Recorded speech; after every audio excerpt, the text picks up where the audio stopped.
episode 133 of Tabletop Gold. Congratulations, I'm Lars. I'm here before the show starts to tell you something real important. You may have remembered that last week we mentioned a giveaway to celebrate the launch of our Patreon. We're giving away... Yeah. There it is. We're giving away a copy of both the Player Core and GM Core books, the new Pathfinder remaster books for Pathfinder 2nd edition. We're giving those away. You still have a week to enter. You have until the end of day on January 22nd to enter that contest. Here's what you do.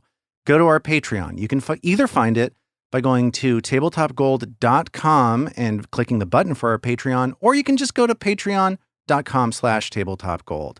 You'll see a post.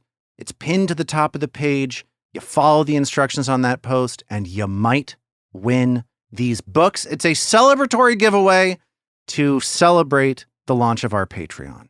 You don't have to be a member of the Yeah, what's up, Robin? What's going on? I was going to say, so I don't have to be a member. Does that mean I could enter? Because I haven't gotten those books yet. I would prefer it if you did not enter. Aw. Well, you'd prefer it if she didn't win, right? I'd prefer it if you didn't win. That's true. I don't really care if you enter. I guess we should save it for our listeners. I appreciate that. But yeah, you got a week. Does that mean that until the end of the Zoe and I could both enter and then we'd have more of a chance of winning than Robin would? You would have more of the second part of that is true. Yes, you'd have more of a chance. Should you do it? No. Please. I don't remember. Listener, Wait, what was my Yeah, sorry, David. What was my question? Did I ask if I should? You did. You asked a couple. I think it may have been a figure of like a rhetorical should. No, but you're right. I probably should. Listener, go to the Patreon. There's a post there. You enter the contest. You don't have to join the Patreon. It's just there to celebrate, and you might win those 2 books. I'll mail them to you, and you'll be the happiest clam in the universe. Thank you. It's super easy. I just did it. Wait, no. Okay. Okay. And with that, please. My dog Hank enter? Can he enter or may he enter? Okay. We will. Does Hank have an email address? Does he have thumbs? Please enjoy episode 133. He's got a dew claw. Rude. That's just basically. That's speciesist against dogs. Oh, and subscribe to the Patreon. Bye. Enjoy the show. Bye.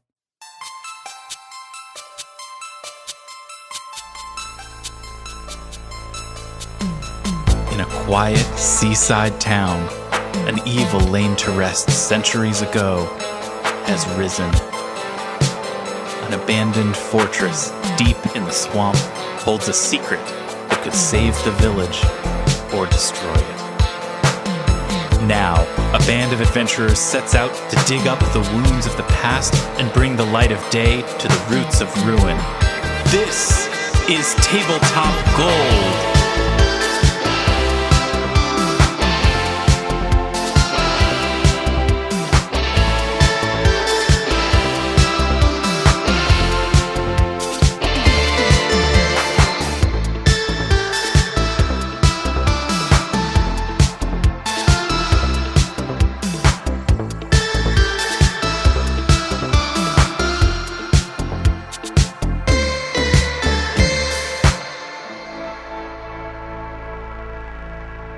Hello, friends, and welcome to Tabletop Gold, episode 133 of our ongoing series, The Roots of Ruin. My name is Lars Casteen, and I'm joined today, as always, by Zoe Chernicoff. Good that time, Lars Casteen. Thank you. David the Tin Man Chernicoff. Good that time. Hello. Hello, yes. Robin Lange. Good your time. And Armat Humphreys. Good anytime. We just struggled with some technical issues, which were the dumbest thing I've ever done while recording a pod. I'll just tell you what it was. I had my speakers turned up in my room that I was trying to record my microphone in. And we troubleshot stuff for about 20 minutes. Mysterious echo. Could not be sourced. It's just so strange that everybody heard an echo except for me. What could it possibly have We'll been? never know. We'll never. But it obviously sadly, could not actually be Lars because Lars knows what the fuck he's doing. Turns out that was a myth. I don't know anything. And you'll find that and other hits behind the paywall on our. Wait, no. Okay. On the fives, David. Save it for the fives. Sorry. Here's what I want to talk about today before we get into our game. I was in the grocery store today purchasing items. This is what I do now is I go to the grocery store and I buy things. That's why all of our banter from now on is going to just be me being like, I saw something at the grocery store. Let's talk about it.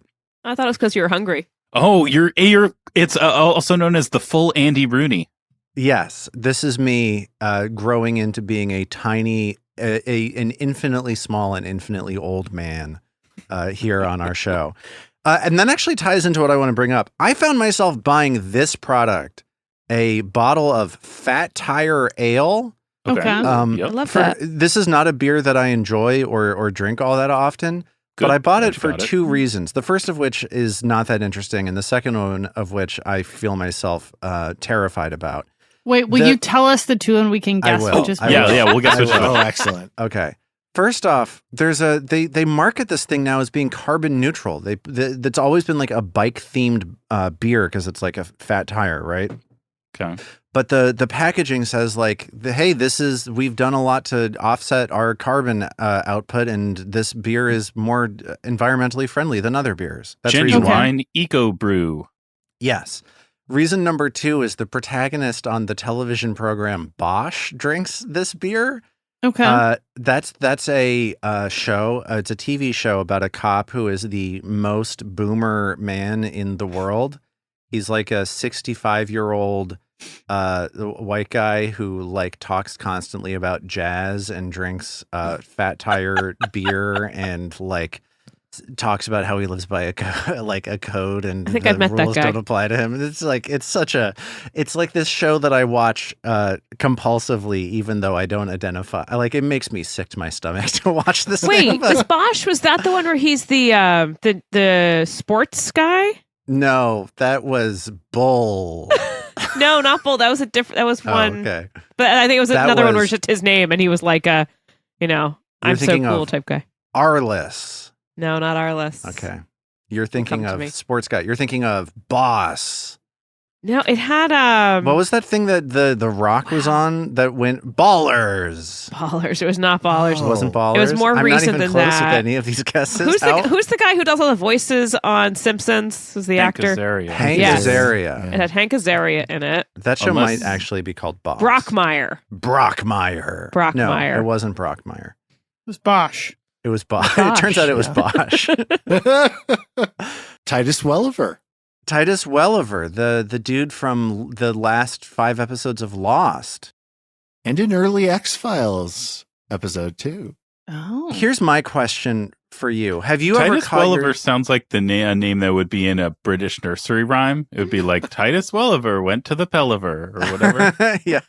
Yeah. Like just a weirdly macabre nursery rhyme. Yes. Oh, Lance Reddick. So was here's in my it. question. R.I.P. Have you ever caught yourself buying something because you've been convinced to buy it by a television show you're watching? Have you ever felt the product placement working on you and resented it for happening? But done it anyway. Like felt the merchandising working, felt bad about it, but still done it. Because that's really self-aware and also so unself-aware. I think that might be my quadrant. Right. Yeah. I grabbed this beer and I was like, I literally said to myself, "Who do you think you are, Bosch?" And I was like, "Maybe." And I grabbed it and took it to the checkout line. And Did you get a 6-pack or just one? I got a 6-pack. Okay, just one would have been weirder if that makes sense. A Lucy Fat Tire due to my Bosch fandom. Just that one moment in the sun, you know? Yeah. I mean, I 100% have absolutely been manipulated by product placement in different media. And I don't know that I get mad about it. I'm honestly kind of fine with it usually. It's funny you bring this up because this is something that my husband and I talk about a lot because he gets mad. There'll be something that he likes that will get advertised to him and he'll want to stop liking it because of that. He's like, I don't want to be manipulated. I don't want to be patronized. Yeah, you don't want to feel like you only like things because you've gotten worked into liking them. It's not a good feeling. On the other hand, that's how we all like everything. I don't know that I've had quite the level you're talking about, Lars, of feeling them do it and then being annoyed by it and then buying it anyway. I feel like the closest I can get to is various clothes. For example, I think Selena Gomez's clothes in Only Murders in the Building, great wardrobe. They've got her in just great clothes. I've not actually gotten so far as searching them out and buying them, But I also wouldn't mind if I wouldn't be like, oh, her beautiful plaid coat got me. I'd just be like, I found the plaid coat that she wore that I thought was cool. So it's not this quite the same. oversized knit sweater. I Exactly. could look like Selena Gomez in Only Murders. Sure, I'll get this. Yeah, exactly. Like, I'm cozy and a little closer. We do own a Selena Gomez pan, but I don't feel bad about that either. Wait, you own a Selena Gomez pan? Let's dive deeper into There's this. this is Instagram getting you, but Our Place, Sure. they make like this all-purpose like 6-in-1 pan. But one of them is like Okay. Selena Gomez blue. They did some crossover thing. I just Oh, like that's the blue nice. color, but I also like Selena Gomez.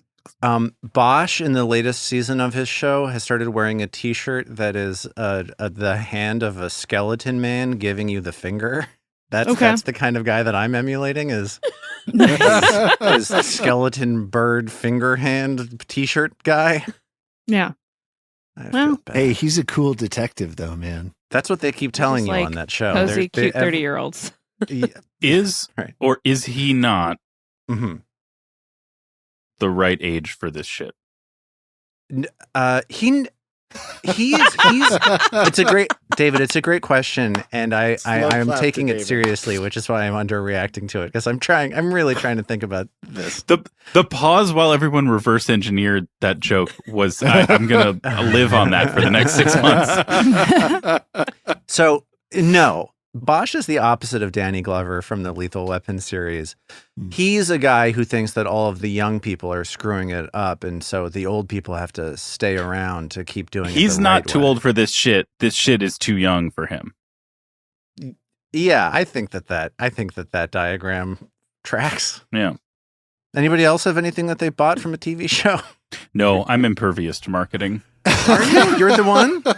I mean, I'll definitely like see something on Instagram and go, ooh, I want to go cook that, and then like go buy a bunch of things. That's like the whole point of Instagram. Right. I was curious as to why, thinking of just beer product placement in shows, we're just finishing up Poker Face finally. Mm-hmm. And in the first 2 episodes, she drinks a name brand beer, and it's a different one each episode. And then they all start to be made up beers. That's funny. I was really curious as to why that is. My theory on that, based on my experience in television production, is that they messed up for those first 2 episodes. Like, they weren't supposed to be using those beers. But it's like super very clearly like Bud Light everything. Like in every single location she's drinking Then Bud maybe Light Bud with the Light- label. They had a deal with Bud Light for the pilot or whatever. Yeah.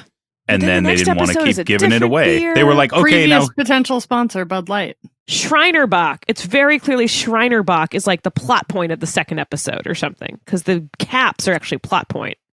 Yeah, I mean, if I were hoping to have a revenue stream from my television show result from like the product placement of items, and I was willing to go as far as writing them into the plot, but that tracks. You can make money that way, and then if you don't have a title sponsor for an episode, you can't just throw a product in there anyway for no money. You gotta like hold out for. You've shown, okay, here's how many times we're gonna mention you if we do this thing, and so then you gotta keep doing it to show how it's gonna work and dangle it in front and try to sell another one. So you end up with like whatever. Now episode 4 is about Duff beer, and everyone's like, "Oh, this is kind of strange. I thought that was a fictitious product." But you're just hoping to get another nibble and get another, whatever, $50K This is how in the the business door. works these days. You gotta have money to make money, Lars. Or put it another way, you have to have had money in order to have made money. Yeah, maybe. Let's move on to it. Let's move on. Let's hit the next. Let's hit the next Enough thing. here. Let's talk about reviews. People have left us a lot of nice reviews on their various podcast apps. We got this review the other day on Apple Podcasts from Squid, who said, "Hey, just writing my review from my iPad while I listen to podcasts on my Pixel because I like having a good phone." People are still wound up about me saying that they should throw their phones in the ocean. Maybe as a squid, though, it's just like you have multiple devices, right? Yeah. It's like Did you anyone type on else the- imagine an actual squid Totally. slapping their little appendages There against is the a tablet Pixel in screen? one hand, the iPad So, in another, I love it. iPad Pen in another. The literal next sentence of this review is, "Also, I am definitely not a squid." Obviously a squid then. Well, they Yeah, they that is have to only say a that. squid would say that. Only Yeah, a squid. exactly. Yeah. Squid and McSquid. If you're a squid, you have to tell me. It's like being a Squidward. cop. You have to tell me.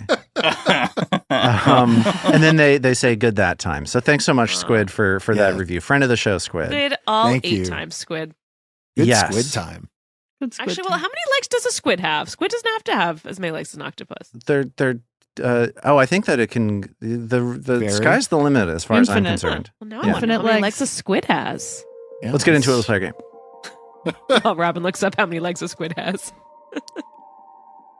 Magdaruna Lacewing Skullcrusher has struggled all of her young life to have the people of Otari take her warnings of danger seriously. She spent years as an adolescent trying and failing to bring the presence of an unseen force tormenting her from the shadows of the swamp to the attention of the town's authority figures. And she's recently struggled to spread word of the looming threat presented by Zarmavdian, the mysteriously disappeared wizard who helped the Rose Guard destroy Belcora Haravex before the town's founding.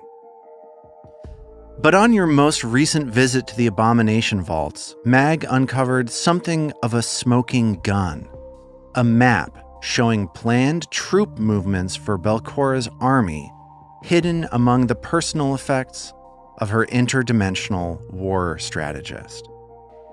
And now, as you've met up to start your next journey back to the vaults, mere hours after Mag has plastered facsimiles of this awful map all over town, you have just witnessed your first reaction from the townfolk.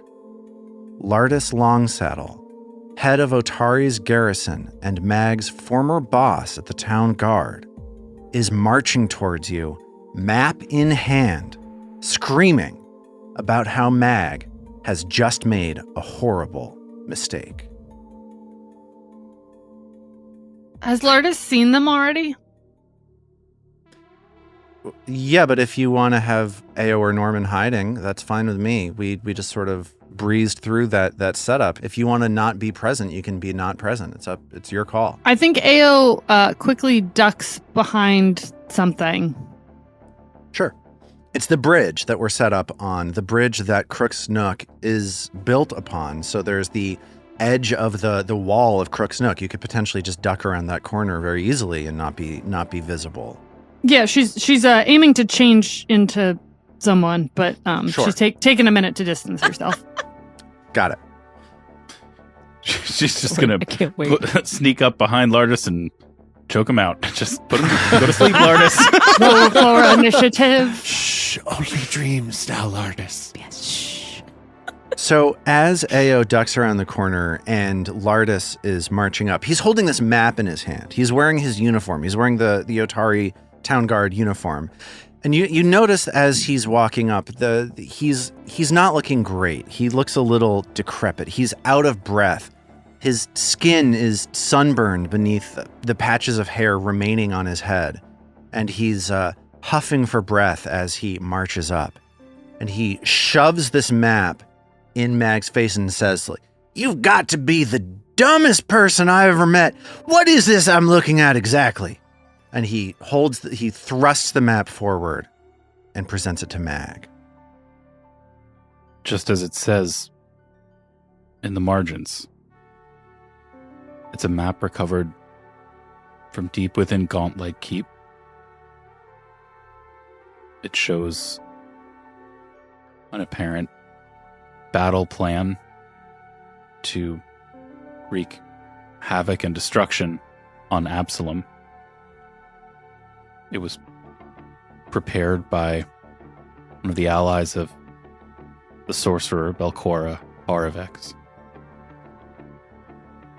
We don't know how active or dormant this particular plan might be, but we know that its author has now been dispatched, and we know that its mastermind is still at large. Well, that makes sense to me, because that's exactly what this looked like to my eyes. I thought my vision must be failing me, but no, it seems like it's a map showing troop movements. And you're saying that it's from some kind of somebody or other connected to Belcora.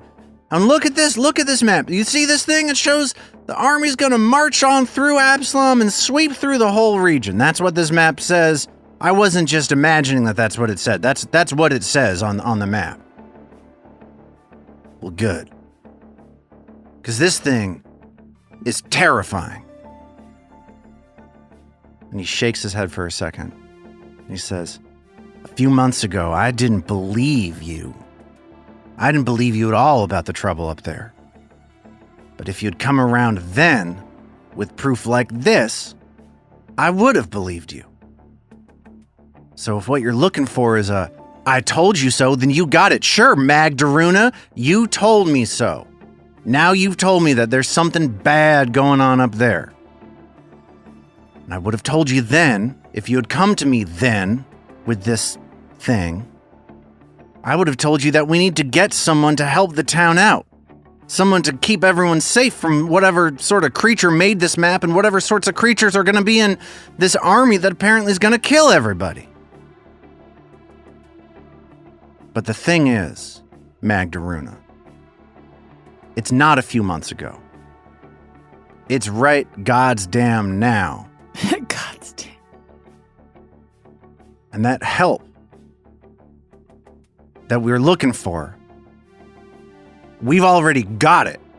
It's you and your companions here. Where's that fox lady? And surprisingly, on cue, around from the corner of, we're next to Crooksnook, you said? Mm-hmm. Comes Amber from the town's guard. Okay. All right.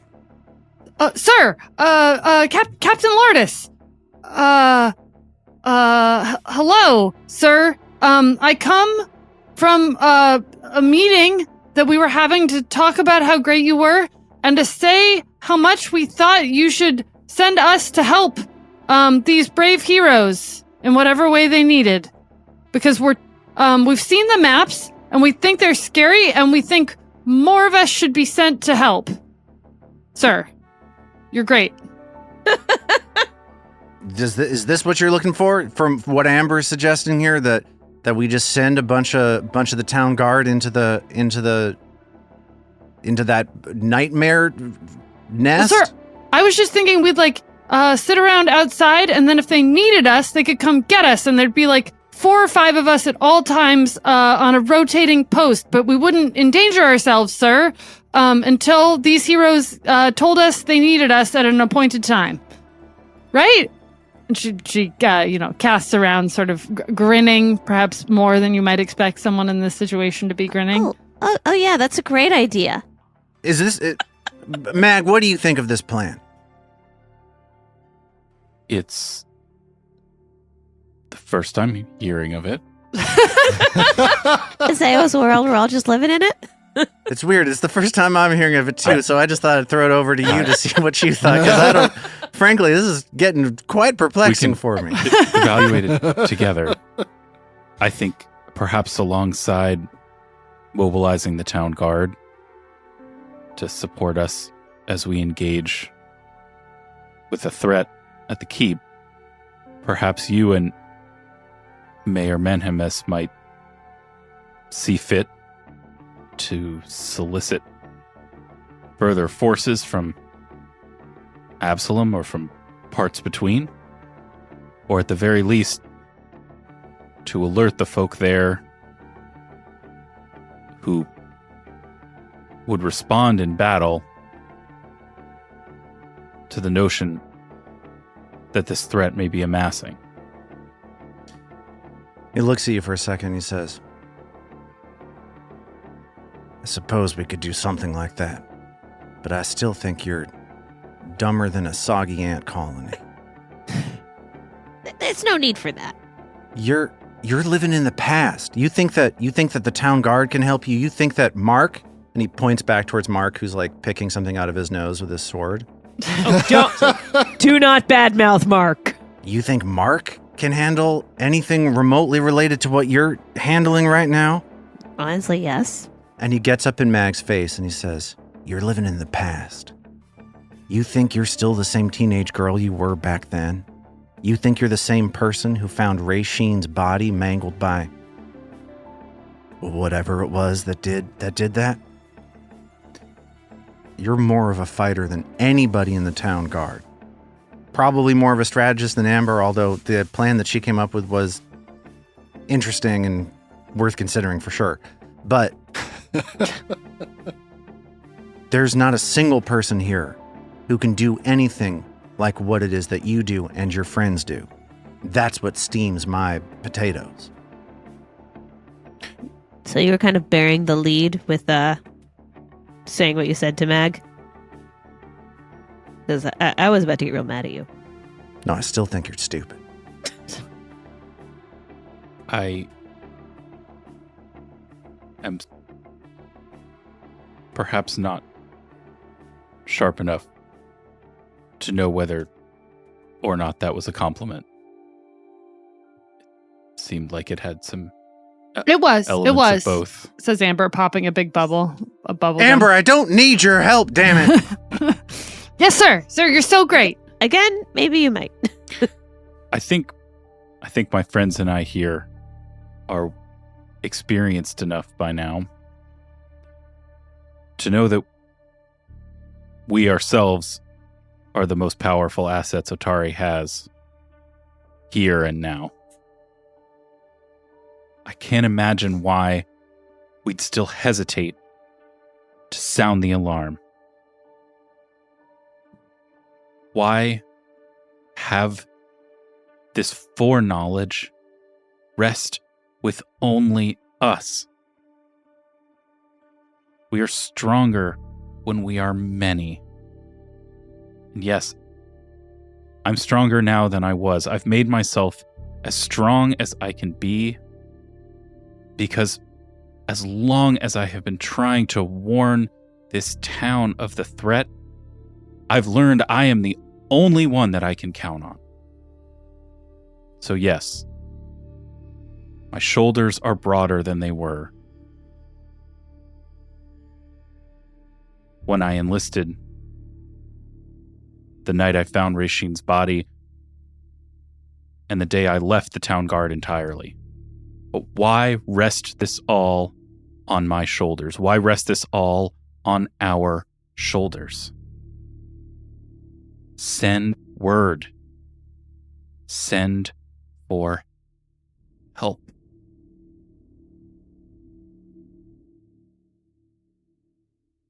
Fine. I'll send for help. I'll do that for you. I think there's sense in it. I don't disagree with the meat and potatoes of what it is that you're saying, but this is a dangerous world. Horrible things happen all the time. It's only when good people step up that things get better for all the rest of us. Part of why I'm wound up so tight about this is that it's you who's stepping up. It's not me. By now, I'm just an old, beat-up, mean son of a bitch with a squad full of... Really great town's guards? Amber chimes in. Amber, you were being surprisingly on point today. If every day this Amber showed up for work with me, I swear we would be in much better shape. Sir, yes, sir. Stop it. You're making me blush. Listen, the fact that I can't do a damn thing about this and you can makes me mad. But if you're telling me, and I think it makes sense, that we got to get somebody else in here, then that's what we'll do. Fine. And he looks back at Mark and he says, Mark, what do you think of this? And Mark says, I think it sounds good, sir. And Lourdes says, shut up and get back in line for the snooks. And Mark's like, okay. They've got a fresh batch coming out soon. Oh, I'll come with you, Mark. Amber says and trails after him.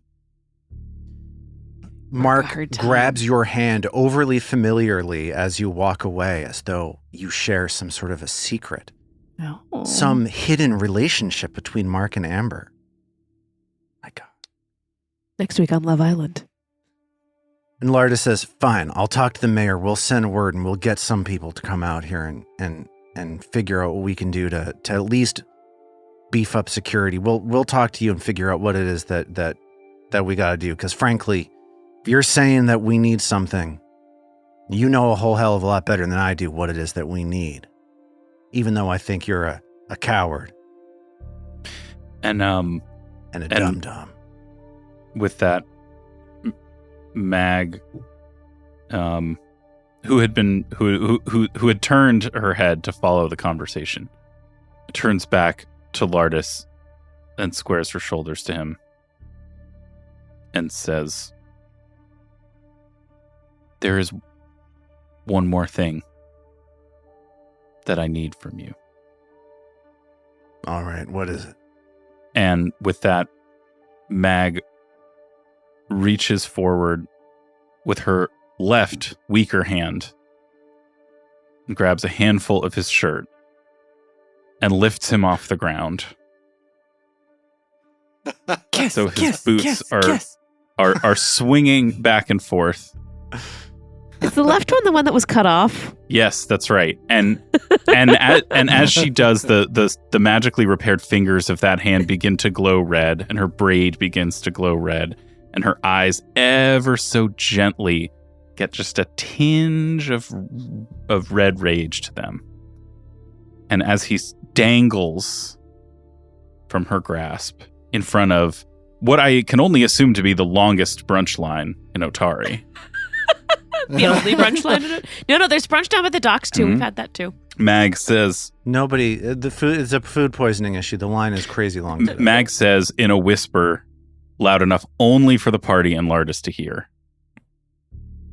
"Stop calling me dumb." Lardis's face is like slack, his eyes wide open with fear. Like he was not expecting to be picked up. He just sort of murmurs, "You got it." And Mag puts him down and gives him a snook.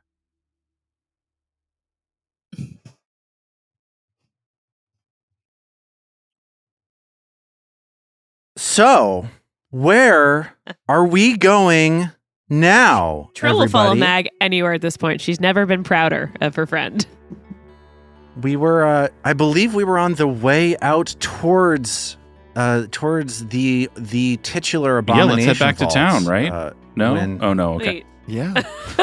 Yeah, we were going back to the dungeon. Where, Are we're not doing an Amber Mark romance scene? Oh, yeah. It's Okay, here we awkward. go. It's real awkward. I really like Snooks. How do you feel about them? Okay, we're going to do this. We're going to do this not as a moment by moment sort of situation. I'm just going to tell you kind of like in broad strokes what happens.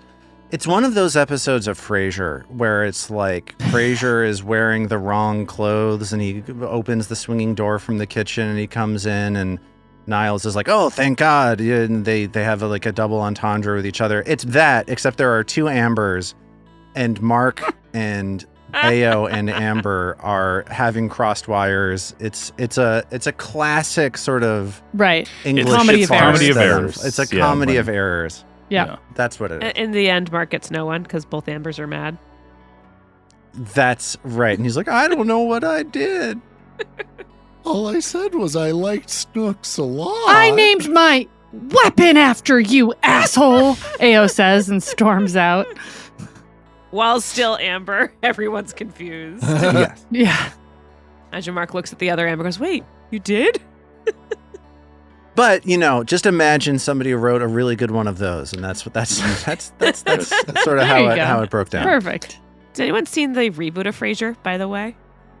I don't think anybody has No. seen the reboot of Frasier. I watched some episodes while I still had a Paramount, Did you? temporary Paramount subscription.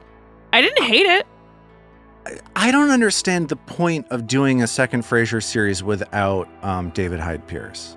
Like, and I know Yeah. the rest of the cast is really is great also. It's like a good group of younger people. It's goofy, it's silly, it's, not as good as the original, all right. but it's fine. I didn't mind sitting down and watching it for 25 minutes. The thing about Frasier I like the least is Frasier. And that's the only thing they kept from the first, you know what I mean? So Yeah. I want Yes. all Well, it's look, not I it's do David know Hyde what you Pierce mean. being the main thing that I want more of, but I also want more of John Mahoney and Jane Leaves and John Mahoney. and what's his Yeah. May he rest. The good news is that Kelsey Grammer has become toxically problematic over that same Yeah, era as real well. fun. And so that adds a layer of fun to the whole thing. Yeah, I gotta say, I'm not really excited about a check-in with Kelsey Grammer at this Yeah. point in Nah. time. It's certainly not Yeah. worth a subscription to There's a no service. Roz, there's no Bulldog. Yeah. The replacements for Roz and Bulldog are okay. So we're going back to the dungeon. We were thinking about where in the dungeon to go back to. The last situation that we were in was that you were on the 7th floor of the dungeon in the prison maintained by the devil Euravian. You have you found a number of things here. You've found the residence of Isand Kalir off of the enormous room filled with these magical stasis chambers holding all kinds of terrifying creatures of all stars and stripes. You found a small back room with a wisp, with a strangely zealous seeming wisp, and you have found a door containing a Gug that nearly ended this podcast. So, Podcast Ender Gug. how do you think you would like to? Is that where we're going? We're going to the 7th floor, or we've got business somewhere else? What do you think? So I remember, didn't we have something that allowed us to talk to someone Mhm. through their dreams or We something, could Lars? communicate with people in the Yes, you have scrolls of the spell Dream Message. So that was one thing we had talked before of somehow communicating maybe with Carmen because or does Johnny it have that to be way. somebody that we've met? Like we can't just be like, we want to talk to Belcora because we've never met Belcora. Yeah, Yeah, and they don't Right. have to be But willing. we do have to be familiar with them, and we have to have been Yes. acquainted. Okay. Hey, Yes. Belcora, you smell like farts. Nice. Yeah. We become like the jerky boys in your dreams. Well, there's an episode title right there. Yeah, that's true. Yeah, I was That's looking a in the pretty bag I'm good holding. one. I don't see it there, Lars. That's why I was yeah, checking. it's in Ao's inventory. It's a scroll of Dream Message. Here's what Dream Message says: it costs 10 minutes to cast. The range is planetary, so if somebody's in space, you're out of luck. Ooh. And it targets one creature that you know by name and have met in person. Lars, did you add the name thing just so we would finally ask an NPC's name for once in our goddamn lives? Is that just No, but I'm excited to pepper more scrolls of Dream Message into this adventure to encourage you to do to, that. to more. up the incentive there? Fair enough. The other thing, though, that we can definitely do right now, where we are in that level, is use the ruby to locate one of those pieces of the key. You can do that once a day with the ruby that Trill has, and we can and it's to locate objects, Oh, yeah. Wow. and it will That's locate the true. closest one. And the rules for locate that I gave you at the time were more limited than the actual rules for locate. It's not just a single ping. You can keep sustaining it and ping it over and over and over again. But let's I just listened, talk Lars. about- Okay. You did it. You did it. Everyone's doing so good. I'm so proud of everybody. Summon plot device. I mean, okay, David, it is a game where you play through a story. It's I'm just sort of joking, I'm just necessary. Let's open up one of these doors that we haven't got into. We've got, like, by my count, 2 to the north, one on the east and one on the west. And then we've got one that was, like, sort of by a song clear here, a little Right. bit north of where he was on Right. the west side of the hall. There was a small door in that room where you found the wisp that you have not opened also. Oh, right. Oh, right. Yeah, we went down the sort of like whole tunnel thing at the east side, but there was also a door in there. Yeah. So how do you think you're getting downstairs? Like what there are two entrances that you've found onto the 7th floor here. There's a back entrance that takes you into the holding cells where you first encountered the bounty hunter named Sinami. And there is another entrance leading down through the circular chamber that is sort of like the pillar at the core of Gauntlet, the circular chamber that is above the whatever it is at the bottom of Gauntlet that is channeled upwards into the lighthouse. So do you want to go down that main central chamber, or do you want to go in through the back door? Every time we go in the main chamber, something tries to hurt us. I was going to say, when do we ever take the main chamber? Yeah, it's not really our vibe. Okay. Back way. So you climb through the chambers that the flesh warpers made use of as a sort of checkpoint. This is where you fought the Chernicoff. It was like a holding area that you then go down those stairs leading from there into this less traveled, dark, mysterious holding cell area. And where do you want to go next? Why don't we kick open the door over here on the west to the other side of that big pentagram door? Just on the other side, the northwest of it. Okay. I mean, we still haven't really explored the northern rooms of this complex yet. Do we want to use the ruby while we're in a safe space? I mean, I think we're going to end up finding those eventually, but if you want to focus on that, I think we should do it. I think it'll show us the closest one, at least. I'd Sure. It'll probably be somewhere in Vim. I'd be curious to try it once and see what that. Let's do it. Hopefully, it'll give us a. If it brings us on clear back, then we know it was all a huge mistake. We still have to go with some caution between where we are now and wherever it's sent. Like, we still don't know what's there, but it gives us like a little bit of a direction. That's kind of fun. So Trill pulls out this red ruby that's kind of been transformed into a wand. It's a little obscene, to be honest. And holding it, does the locate spell. The locate spell takes 10 minutes to cast, and it can be sustained for as long as you want to. Generally speaking, when you sustain something more than 10 minutes, you become fatigued, but I don't think that's going to be relevant here. So you learn the direction of the target as you focus on this ruby for 10 minutes, and you're picking, and so what's your target? You're targeting another sliver. Yeah, so one of the other 4 pieces of Euravian's key, or whoever's key. Well, Trill is maybe surprised or not surprised to find that it is pulling her and you in the direction of that door that Isthan was suggesting you might want to move. Hey, Okay. lovely. Unexpected. Synchronicity. So for the first few seconds that this wand is pulling you forward, it's pulling you down the hallway with these holding cells, and then it starts sort of tugging you to the northeast. Let's go, guys. Follow me. Or I guess follow the wand. Better not be like that green light thing. Oh, remember, let's go around the edge of this room. We don't want to set off that nasty trap again. Totally. You step into this central room with the alarm in it, this strange red light that you sent a Grothlet to set off. Send Grothlet's to its death. May they rest. And you are pulled forward into another hallway, faintly lit by red light emanating from diabolic writings on the wall. You're pulled up through that hallway towards the pentagram door.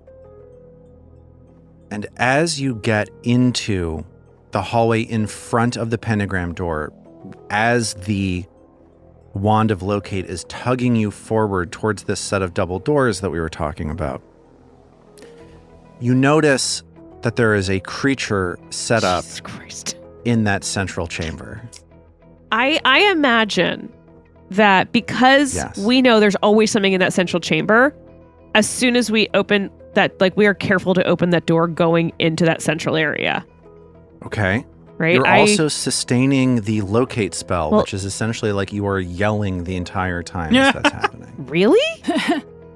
Yas. Where are you? I'm looking for you. Ruby! Why does it have to be so loud? Ruby! I don't know, but it's really useful for running the game. So Ruby. let's just stick with it. That's so annoying. Just chanting Ruby. And from Just chanting Ruby. and from a distant Ruby! from a distant chamber somewhere on the floor, we hear a faint echo. Polo. And regardless, even if you're trying to stay quiet, this creature is absolutely going to see you as you cross into their line of sight. And let me tell you Please don't let it be the about what you Gug. see. It's a Gug. It's not a Gug. It's a bunch of Gugs. Gug. It's 100 guns. It's a Buggle of Gugs just waiting for you. Buggle of Gugs. The creature that you see Whoa. is enormous. Oh, okay. Oh. It's an enormous creature keeping watch, most likely a devil. Yikes. Unlike others that you've seen, though. It's unlike anything It's I've ever shaped seen. like a giant scorpion with a pair of bat wings coming out of it. Sure is. But also, it is skeletal. It is a 15-foot tall skeletal devil with bat wings reaching out of its back and glowing red eyes perched above a powerful-looking mandible. And That thing's Easton going to have a bite attack. leans over to Mag and whispers, I may have just pissed myself, but that is also one of the coolest things I've ever seen in my life.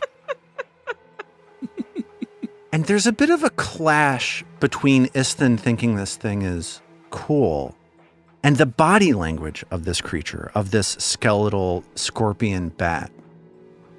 It looks bored. It's sitting there with just completely disinterested body language. Like its arms are folded up in front of itself and its head is sort of cocked back. You hear a faint sort of like as you come into the room. I love how bored they always are. I love it. It's the Daria of undead skeletal scorpions. Like, all of the devils seem like bored with their job. Norman, go relate to it. Nyang nyang bonobo! Like AO, I guess. Okay, hold on. Let me give me a second. This creature sees you and just says, "Ah, finally, there you are." As its voice sort of reverberates around the room. Here we Let me get a.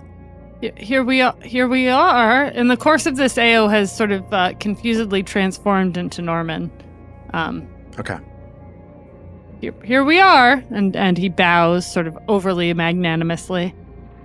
And this creature sort of crawls forward as you bow and says, "Let me get a look at you. I want to see who got Euravian so wound up that he gave me a new order."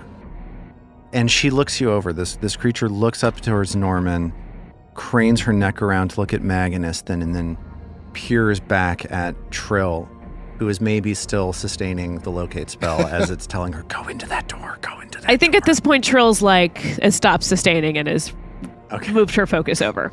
Ruby? Ruby! Ruby! The magic coming from the ruby just sort of dissipates. She looks you over and she makes kind of a, okay, like whatever kind of face. "You guys are cute. I'll admit I was expecting a bit more from the adventurers who blew up the surveillance outpost upstairs. That Zabub was weaker than I thought he was. You're not nearly as scary as you said you were. Oh, and you met one of the Barbazus, Corlock, right? You said you were nice. I guess that was wrong." And she laughs at herself. "Oh, sick burn. Corlock is such a dork." And you see these bat wings crinkling up around her body, like fluctuating in this red light above these glowing eyes as she looks at you. She says, and you, the four of you, a silver-haired man, a human, and a couple more, you killed all the grothlets that we were training. And then you set off the alarm. And then you almost got killed by that Gug. That must have been incredible. I heard it from the other side of the door at my usual post. But we have all been talking about how stupid you must have looked as it was happening. Hey. Oh, and then you killed the last group that were supposedly here to guard this boring room. And that means Euravian needed my help, finally. This job can be so boring. And I'm glad your little troop here has helped liven things up a bit. So thank you. You're welcome. Iston ventures cautiously. I don't think we should actually thank her. Okay, right. I'll follow your lead. I can't let you pass through here. I'm sworn to watch this room and watch for you and to stop you from going forward. And that's all Euravian thinks I'm good for. Well, you're clearly good for more than that. I mean, you seem like a lady with dreams. You seem rather clever. Yeah, but Euravian doesn't see that, and he's the one that wrote my contract, so that's the end of the story for me. Oh, do you have that contract on you? She starts patting her weird skeletal protuberances. No, I left it at my old post. Oh, because sometimes I'm really good at looking for like little loopholes, and I thought maybe it'd be helpful. Your old post, where was that? Was that on this floor? Yes, Hello? Are you not listening to me? No, we're not very bright.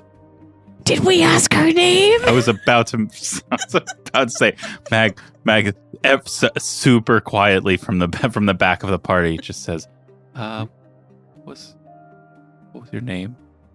What can we call you?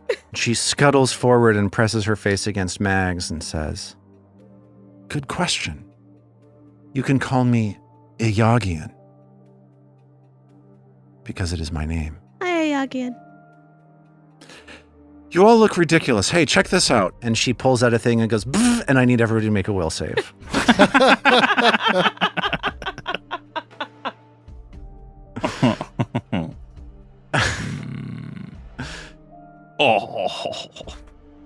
Zoe, how did AO do? 26 from old pretending to be dopey Norman. Okay, so that succeeds. David, how I did rolled you a do? nat 1, and I am hero pointing that. Okay. Let's get that reroll. Okay. Well, it's only an 8, but that's not a nat 1, so it's a 19 to save. Okay, so that's a failure, but not a critical failure. I'll take it. How did Iston do? Not much better than Mag, sadly. He got a 20 on his roll. Also a failure, and how did Trill do? One below AO at a 25? Okay. What was it? So that is a success. And what happens is, as you make this will save, there is this ring that appears around you.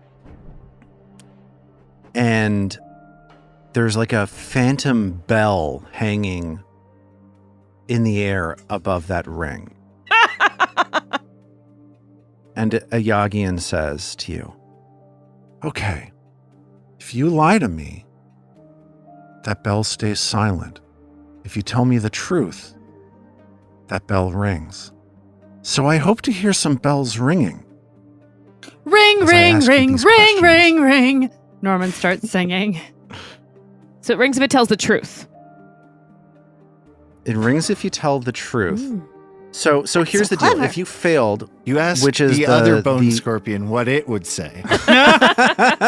No?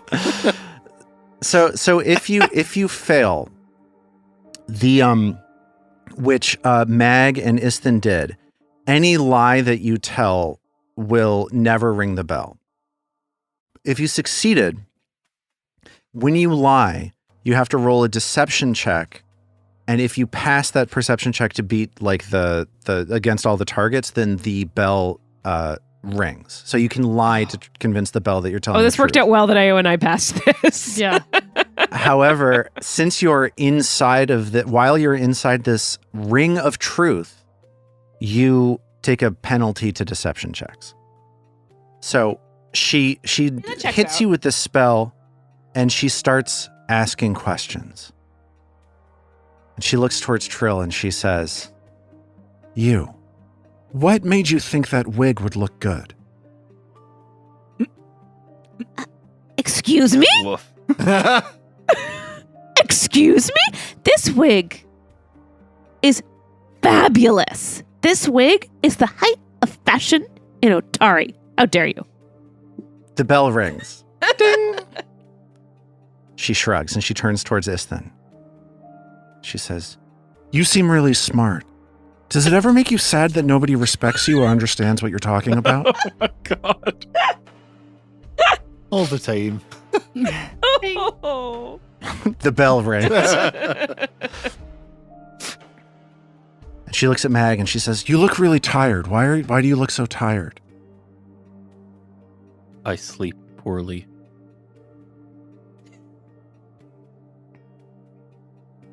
The bell rings. She looks towards Norman. She says, What's your name?" Norman looks at her, blinks slowly and smiles, and he says, "Norman Core, of course." "Do I need you to make a perception I check?" kinda I don't think think- so. This is like a fully fledged personality. That is The bell Norman's- rings. That's Norman's name. Yep.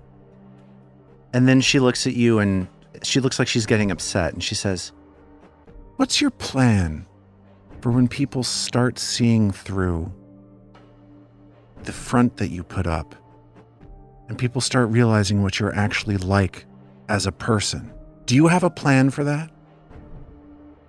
And Norman looks her straight in the eyes, and I think if you know Norman and Ao, you can see a little shaken, but trying not to reveal any of that. And as the first thing he thinks to turn into is he turns back into Amber, the town guard, and he goes, "There's always someone else to be." And the bell rings again. She sighs and she's like, "Okay, this is boring. This little chat that we're having has gotten stupid. I hate this job. May as well kill you. It's what I'm here to do after all." There are other solutions, you know. She looks at you and she smiles and says, "Not for me." You could join the town guard. It's great. Now Norman's just being super sarcastic. This sends her into a rage. And let's everybody roll for initiative, please. Yeah. Roll for initiative. I really like the thing of Norman saying there are other solutions for you, but the bell does not ring, and we have to roll for initiative. Exactly. Okay, if I roll deception. Yeah, I think so. Question, Lars. Yes. Since Trill was focused on whether or not she would have to tell a lie, would it make sense? Would Trill be able to roll deception? Sure. One Yes. extra point there. Hey, you may have noticed that I called this spell Ring of Truth rather than Zone of Truth, which is maybe the name that you are familiar with as. And the reason for that is that we have converted our game to use the new Pathfinder remaster rules. Oh, yes, listeners. Are you excited to hear me constantly stumble over the names of my spells? I'm excited. It's gonna be fun. I wanted. No more magic missile, baby. The moment that they announced the remaster, I was like, this is really gonna make this podcast clumsy and annoying. Yeah. Let's go. The show is going to be Clumsy 1 for a couple of weeks, everybody. Is clumsy still a thing? Yeah. Or are we Maladroit 1 or something? I don't think that Hasbro owns the word clumsy, Thank so I God. think we're all Honestly, right. it kind of seems like then that they would. They own an Yes, awful I lot. completely agree. Yeah. On the day that we're recording this, they just announced that they are laying off something like 1,200 people before Christmas. Yay. So, Cool. Well done, Hasbro. yeah, cool than Hasbro. This show no longer has Hasbro stuff in it that much. Really. Potential So, future sponsor, Hasbro. Am I right, everyone? Yeah, their money still spends. So I'm gonna jump into this spiel right now about the remaster to try to help the listener out. So bear with me for a second. If you're hearing about the Pathfinder remaster for the first time, here's what this is. Right now, around 4-ish years after the release of Pathfinder 2, there are new core rulebooks that do two things. They update the rules in minor ways based on people's experience with the game over the time since its release, and then they also update the rules and the lore in more significant ways to free the game of Hasbro's open gaming license, which has underpinned Pathfinder and many, many, many other games for the last 20 years or so. So we're keeping pace with the changes to the game like we have done throughout the run of this podcast, so we're making some adjustments as we go along and keeping a lot of things the same because they haven't really been changed. The important thing that I want you to keep in mind, and this is as much for us as it is for the listener, that this is the same game. There are a few rules changes and a bunch of name changes, but it's the same game. If it sounds complicated as I'm going through this, it's not. We're going to do fine with it, other than the fact that I'm going to say the wrong name for flat-footed millions of times. Gonna get half my spells. So wrong, here's the process Off that we went through. Some things have new names, and we'll talk about most of those as they come up, spells and that sort of things. A couple of these name changes are going to hit immediately because they come up very frequently in our game. These are going to be the ones that are hardest for me to wrap my head around. So if you want to have like a drinking game as you're listening to our show, drink every time I do one of the following things. If any of us say off guard instead of flat-footed, because off guard is the new name for that condition, drink. If you hear us say, I think I got that wrong. Yeah, Regardless. Wait, you drink? No, I like that you drink when we do it right. We get it right. Everyone You gets drink when we do it rewarded. right. Yeah. And you're going to hear us say reactive strike instead of attack of opportunity. Those are the two biggest name changes. There are some damage names that have changed also. Positive damage is now vitality damage. Negative damage is now void damage. There are some rules changes as well. Most of these are really light. Things that we don't need to talk about ahead of time, and we will tackle them as they come Rule up. change 1. No more dice. No more dice. They made it diceless. These are the biggest rules changes that are sort of like the biggest things that permeate the remaster. 1, alignment is gone. This doesn't really affect our game. We don't have a lot of alignment concerned things happening in our game. There are a couple little changes that'll come up and we'll tackle them as they do. The second thing is that spell schools are gone. This doesn't really affect our game that much either. There are some things that refer to spell schools, but those have all been changed, so they're going to flow naturally. I don't even think you're going to notice it. Things that are changing in the remaster that are not changing in our show, I want to address some concerns there. We're not changing in-universe things that have been established. So like there are lore changes in the remaster. Drow have been removed from the Pathfinder world. Owl bears are gone, stuff like that. We are midway through a campaign right now, so we're not going to change any of that stuff. Drow are still going to be in our game. And I'm going to put a number of owl bears behind the next door that you open up just to prove that I'm committed to not changing the lore of our game midstream. There are a couple of items that have been featured in our game, like the Bag of Holding or Ao's Hat of Disguise. Those have been renamed in the remaster. We're not taking those new names. Those are in-universe things. We talk about them constantly. They are staying by their old names in our game, unless somebody disagrees with me. And that's the biggest thing. There are a few character option things. There are some character options that have straight up changed. Things for cantrips are different. It's not even really worth going into. Some feats are a little bit different right now. We'll go into those as they come up. And that's it. That's the whole thing. So this is a work in progress. This is going to be our first combat encounter with these remaster rules. And we're just going to get through it, and you're going to get through it too. And it's going to be a great old time. now that that spiel is over, let's check in on initiative rolls for everybody. Zoe, how did you do on initiative? Okay for Mayo, a 26. Okay. Pretty quick. These your ability with deception getting you through this Ring of Truth situation. How did Mag do? It's just a 22 for Mag. Okay. How did Trill do? 31, baby. 31, baby. You are fast off the block. You saw this conversation turning and you were ready to leap into action. How did Oh, she was Istin ready do? the moment this bitch insulted her wig. I should have given you a bonus. An umbrage circumstance bonus. How did Istin do? Not great. He got a 17. So Okay. So he was thinking Istin, about wigs or javelins or perhaps some combination. Javelin I don't sticking know. out of wigs. Happens. Yeah, exactly. we're going to start off at the beginning of round 1, and here's the situation. We are in a wide 15-foot hallway leading into a large circular chamber that has already seen 2 encounters in it and is now seeing a 3rd one. This is the large central area of this prison, and it seems to be the place where Euravian puts his security. And right now that security is taking the form of a Yagian, an enormous bone devil occupying the passageway leading into that large circular room. Here at the top of round 1, first off the blocks is Trilphus Huddlelob. What are you going to do, Robin? Well, Trill's going to... Let's see. I guess the first thing Trill's going to do is actually recall knowledge. Okay, here's a remaster change. Remaster change. Oh, we got a song for that? Not really. I'm using a drop that we never actually use and pretending like it at some point says remaster change on it. Yeah, we totally should. I love a remaster change Yeah, drop. We should. We absolutely should. I'll make a remaster change drop. All right.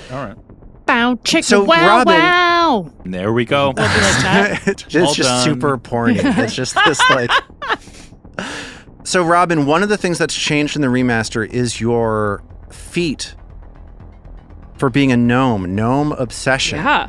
Gnome obsession is now different in that you can spend a day retraining your obsession to be about something new. Oh. So if Trill knew that we were facing devils, she potentially could have started being obsessed with devil lore. I would say that Trill would have started this day obsessed with devil lore. Oh.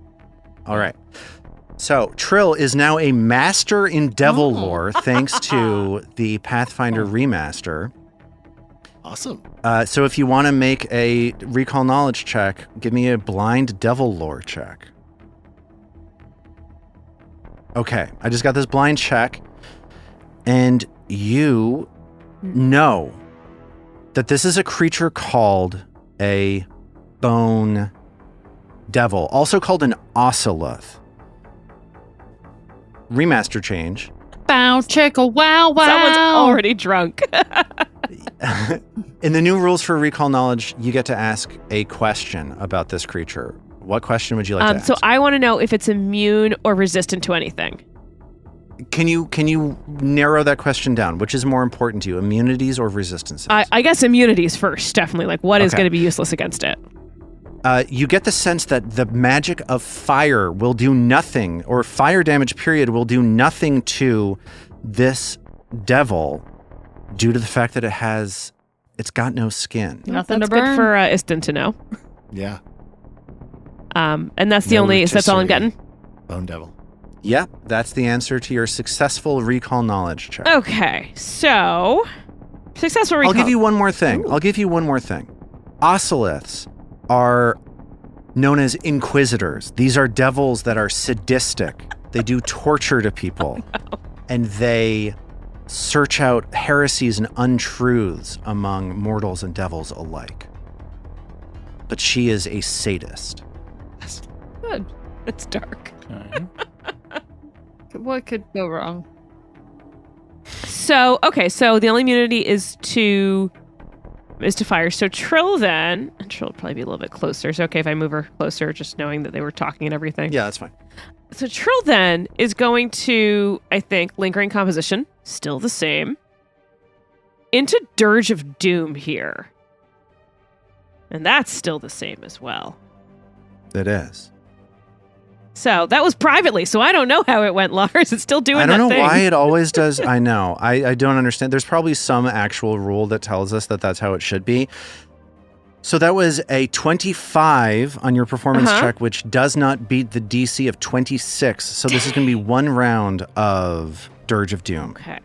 What that means is that Iyagian is frightened 1 for 1 round until the beginning of your next turn. Okay. And you retain your focus point. So I have 1 action left. And Melee strike. Melee. nah, she'd have to go through the whole action of pulling the thing out of her wig. Get the Too many gug. actions. Get the gug. Get the I think she was going to support, or going to aid. Let's see. Ayo and Mag usually don't actually need much aid. So Trill's going to get ready to aid Isthin. Oh, Sorry, very y'all. much. Just thinking about who Isthin takes big swings and often misses. Yeah. So Trill sizes up Iyagian the Ocelith, plays a scary song, and then prepares to aid Isthin. And it is now Iyagian's And warns Isthin not to use fire turn. magic. Yes. Yeah. It's now Iyagian's turn. She is starting off frightened, which makes her go like, ah. And she is going to target the closest person towards her, which is Ao, Well, I think it's still Norman, but anyways. who I think is still Norman. Sorry about that. No, yes, no, Norman. Oh, it's not Amber anymore? Oh, I guess that's right. AO is Amber. Okay, targeting Amber. AO has just been Amber the whole time. Oh my god. No, No, she AO switched switched to back to Amber when Amber. It the happened. Ring of Truth Oh, happened. sure. Right. Woof.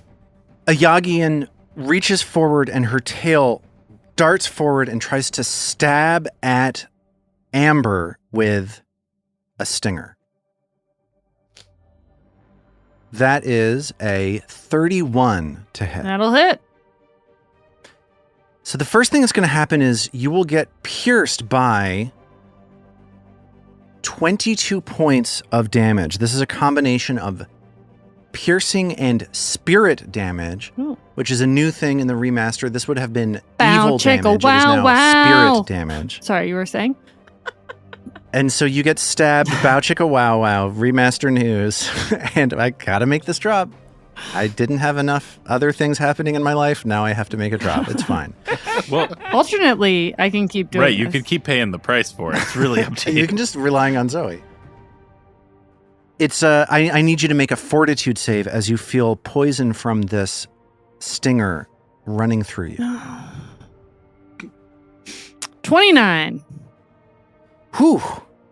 That's a success. You fight Love it. off the effects of this poison. Ah, rude, says AO as Amber. The bell does not ring. And the next thing this devil is going to do This crazy long reach. is try it again. She wants to poison you. That's another good roll. That was a 33 to hit. That'll hit. Okay, so you get stung for 21 more points of damage, piercing and spirit, and I need you to again make this fortitude save. 28. Okay. Get off me, bitch, says Amber. Great job, Amber. And then she goes, ah! And she goes, poof, and becomes invisible. Wait, what? She becomes invisible? She can become invisible with one Frickin- action. Frickin' devils. Can you believe that? What a mess. That's really cool. It's now Ao's turn. Talk to me about what being invisible does in a world where we know she got 3 turns, so she likely hasn't moved. Do I still have to, like, if I my thought was pull out chompers and fire some arrows at her while I've still got flat-footed because she's frightened, but what Yeah. penalty will I pay for that? So the penalty that you pay for that is just that you have to make a DC 11 flat check. You know where she is. You're exactly right. You saw her disappear. She is hidden from you, not undetected. So you know that she's there. You can target her, but you're going to have to make flat checks to get through it. Unless, then that's the story. I don't think I have anything that's going to be super helpful for locating her. I think maybe Trill's Fairy Fire may be our savior next round. Anyone got any other? I got some stuff. Oh, okay. Well, I could also, if Istin feels like he would want to spend his turn doing, like, I could delay for you and or Mag to go and wait, or I could just take my chances now. Yeah, my stuff won't, I think, affect Deo, so... okay, cool. Well, then Ao is pissed at this pretty severe lashing that she's taken.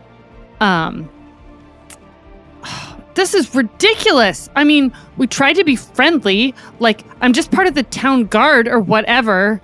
The bell does not ring, and she pulls out Chompers and tries to get 2 shots off in the direction of this weird devil thing. Well, one of those was bad. So it was a hit, but then I rolled a 2 on my flat check. Yeah, you rolled a 30 to hit, which does hit, but your flat check did not beat the invisibility. Boo! And she tries once more. Well, bad luck. That one was a miss, and I did not pass the DC 11 flat check. So, sucks to your Asmar. I don't know what that phrase even means, guys, but it feels right here. So Ao pulls out Chompers and fires 2 quick shots, clanging on the ground of this brass platform behind a Yagian, and it is now Mag's turn.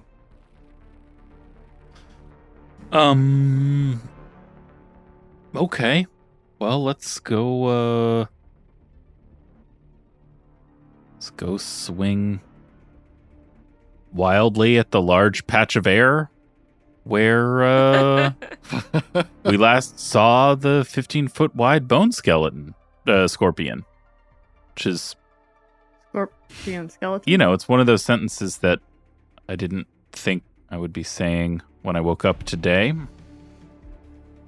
Beauty of this game, isn't it? And that's why we play the game.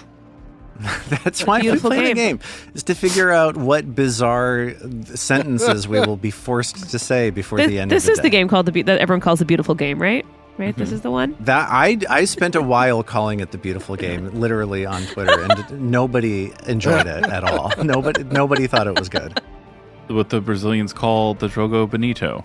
That is not their signature style of soccer. It is how they feel about Pathfinder 2nd Edition. All right. Specifically the remaster. The remaster. Babe, can I get the thing? Bow chicka wow wow. With regard to the flat check for when something's invisible, does that also apply to trips, grabs, all that kind of stuff? Because those are attacks? Absolutely. At this Anything point, that's targeting I could them. theoretically delay until after Trill goes again, but I would just be losing one whole turn, basically. So I might as well just take the swings. Mag will charge forward into the room.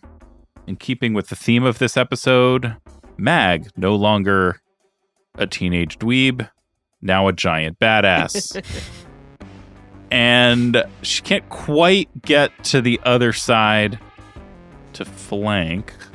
Action 2, she's going to take a swing with the Earthbreaker, and she will execute a knockdown, which means if this hits, she'll have a chance to trip without any multiple attack penalty. It sounds like I will have to re-roll the flat check for the trip, but I won't take a map on the attack. And here... Agreed. On all counts. Comes the strike.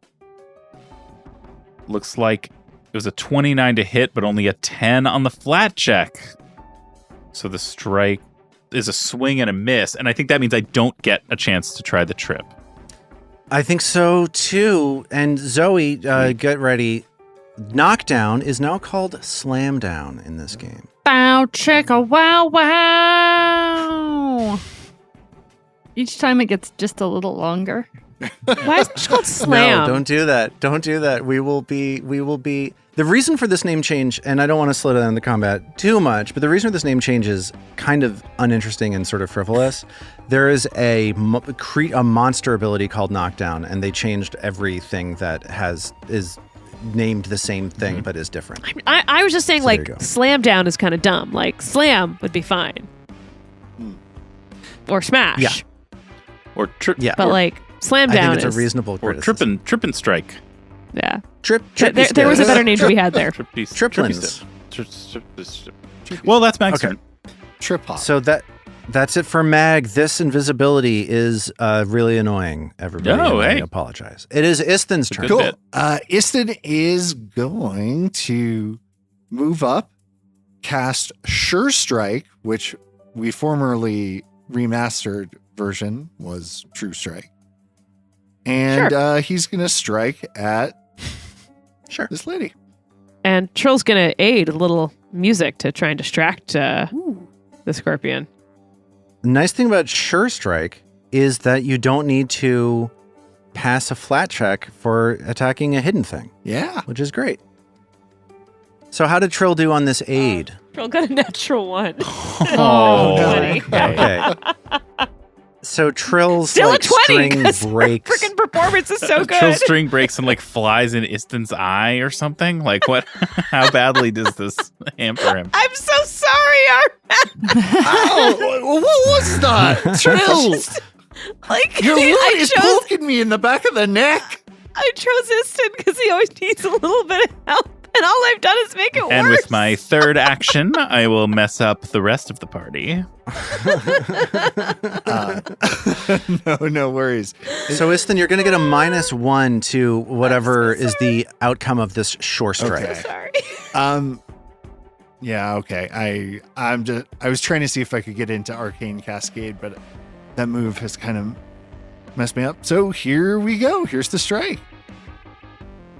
So that is a 25 to hit. A 25 misses. I guess it would be a 24 with the penalty. Yeah, so at least I didn't miss you up too much. All right. Well, that's too bad. Yeah, so you rolled a 6 and a 9. A couple of unlucky rolls from that Sure Strike. Rolling twice, taking the highest wasn't enough. Yeah, unfortunate. Okay, Isthen struggles to hit at the devil even with magical aid, and we're now at the top of round 2. The invisible bone devil Ayagian is sandwiched between Mag and Isthen as the rest of you are sort of creeping forward maybe into this circular chamber that she is backing away into. The invisible bone devil Iagian is sandwiched between Mag and Isthen sounds like a sentence that you type because it has every letter in the alphabet in it. I thought you were saying it sounded like we needed to remaster Right. drop Yeah. there That too. with that statement. Yeah. It's now Trill's turn. At the beginning of Trill's turn, the magic of her song fades. What would you like to do? I think Curl's actually going to try Lingering Cop into Courageous Anthem. Did you hear that? Ooh. Courageous Anthem? Dun dun. Inspire courage. Dun, dun. Isn't inspire courage anymore? High up the tiger. It's the thrill Wow. of the... Sorry.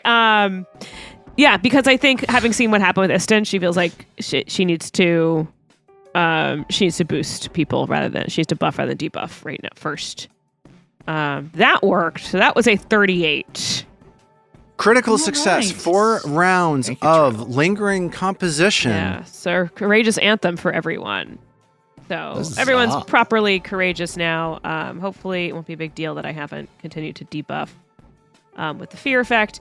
But having done that, now Trill's hopeful. Now Trill's feeling a little bit more boosted and a little bit more likely to be successful. So Trill's going to go ahead and cast Fairy Fire on this big ol' invisible skeleton. Okay. Nice. Fairy Fire, among the spells not reprinted in the remaster, but because it was already chosen, Thank we you. get to keep using it. Thank you very much. Yeah. So what is Wow. it being replaced with anything in the remaster? Yeah, revealing light is a sort of a mix of fairy fire and glitter dust. I kind of spell. thought they did the same thing, so that makes more sense to just combine them. They do basically the same thing. Yeah, There that makes are sense. subtle differences that I am uninterested in.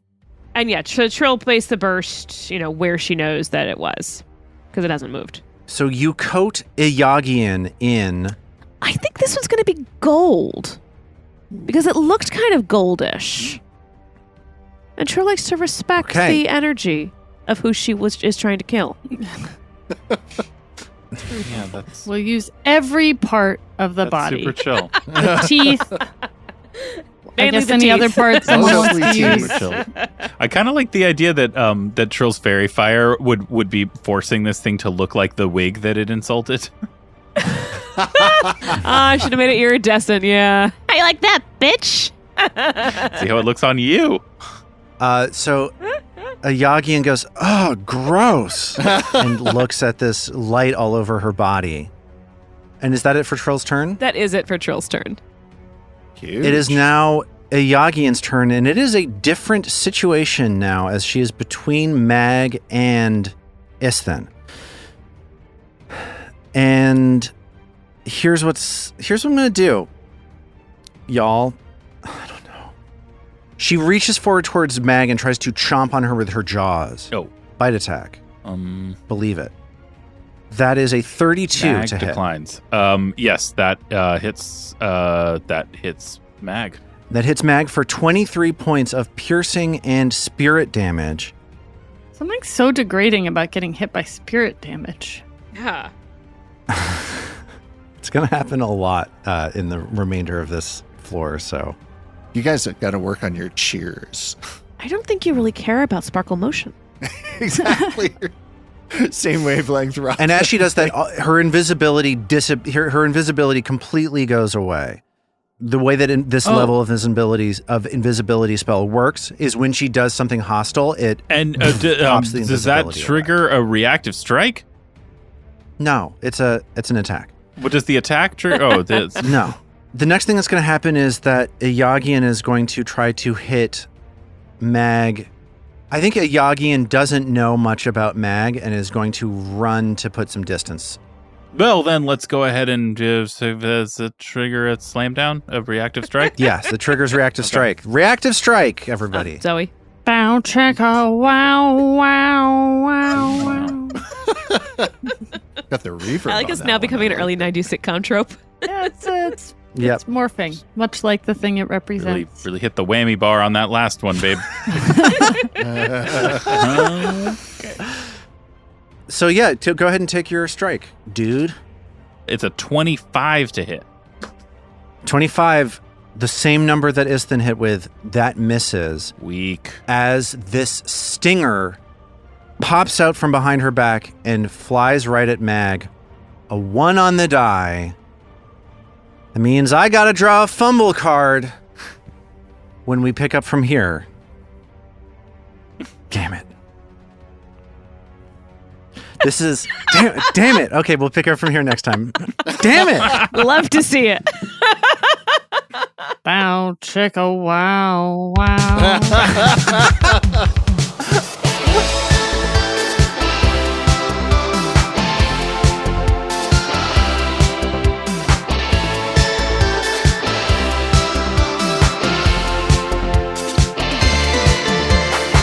Roots of Ruin is a Tabletop Gold production produced under the Paizo Incorporated Community Use Policy, using trademarks and copyrights owned by Paizo that are covered under that policy. Paizo does not recognize, endorse, or sponsor this project in any way, and we are expressly prohibited from charging you to use or access this content. For more information about Paizo Inc. and Paizo products, visit paizo.com. All original characters and content in the Roots of Ruin are the property of Tabletop Gold, and all rights are reserved.